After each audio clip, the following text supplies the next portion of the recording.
Welcome! Today we're diving into how to analyze a poem, how to really break it down. And we're using a fantastic guide from Professor Mushtaq Abdullahian Mohammed Fatah to show us the way. We're going to give you the tools to approach any poem and see what's really going on under the surface. So, does reading a poem ever feel like you're trying to crack some kind of secret code? Yeah, you're not alone.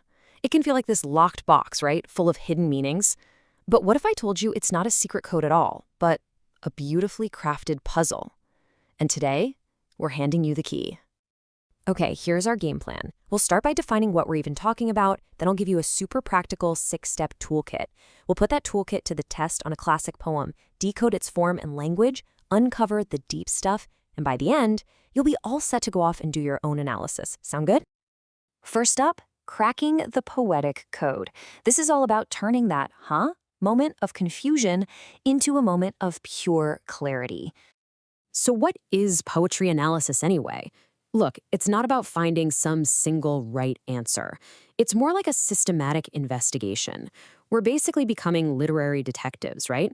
We're looking at the evidence, the words, the structure, the sounds, to figure out how the poem works its magic and why it has such an impact on us. All right. Every good detective needs their toolkit. So here are the 6 essential steps, the tools you'll need for any poetic investigation you take on. And this framework, it's a clear, reliable process. Trust me. First up is the initial reading. This is just your gut reaction, what you feel right away. Step 2, contextual background.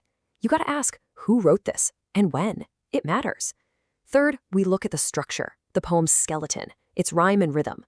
Fourth, we hunt for literary devices. You know, all the clever tricks the poet is using. Fifth is thematic analysis, where we dig for the big ideas pulsing under the surface. And finally, step 6, the interpretation. This is where we bring it all together.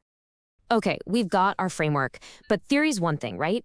Let's put these tools into practice. We're going to get our hands dirty with a fascinating little sonnet from the Tudor court, Sir Thomas Wyatt's Whoso List to Hunt.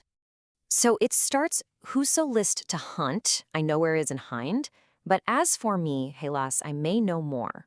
Basically, whoever wants to hunt, I know where there's a female deer, but for me, I just can't do it anymore. Right off the bat, you feel this sense of exhaustion, of giving up.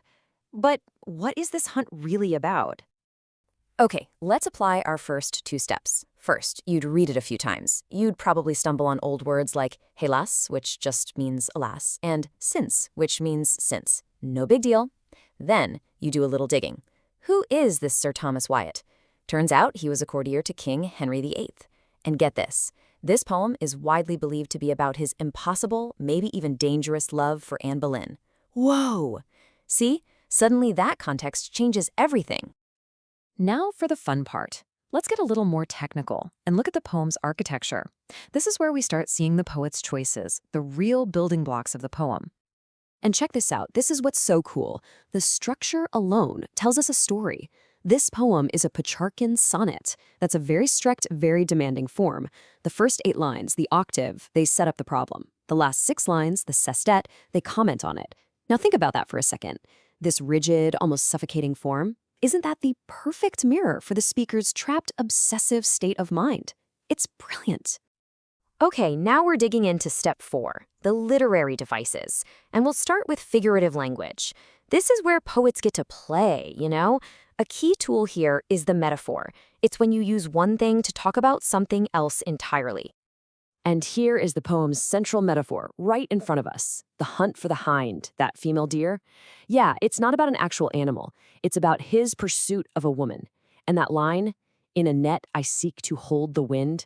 Wow, could you get a more powerful image for how pointless his chase is? It's literally an impossible task. But hey, poetry isn't just about what words mean. It's also about how they sound. Poets are masters of sound, and they use devices like alliteration, that's just repeating the first consonant sound in words close together, to create a mood you can actually feel. Just listen to the sounds right here. The vain travail hath wearied me so sore.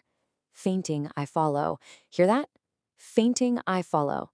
That repeated F sound, it's soft, it's almost breathless. It's not just telling you he's tired. The sound itself makes you feel that exhaustion, that sense of giving up.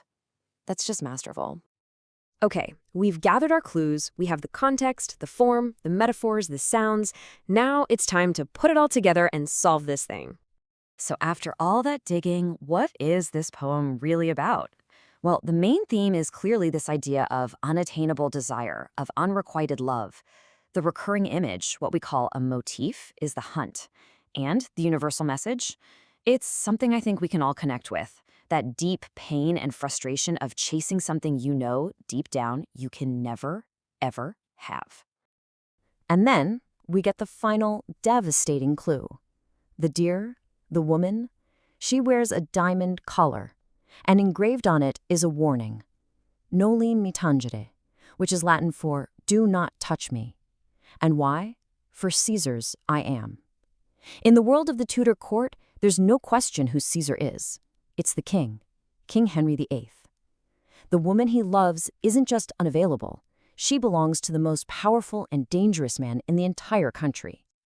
And this brings us to our final step, the synthesis. This is that aha moment where everything just clicks. You realize the poem's meaning isn't just in the words themselves, but in how all these pieces, the form, the language, the context, they all work together. That strict sonnet form, it mirrors his obsession. The metaphor of the impossible hunt, it shows his hopelessness. Form plus content equals meaning. It all fits?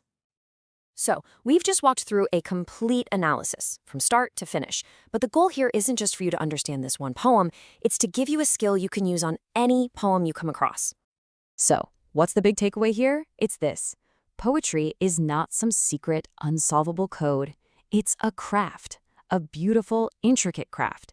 And with a toolkit like these 6 steps, you have everything you need to start appreciating that craft and unlocking its meaning on a whole new level.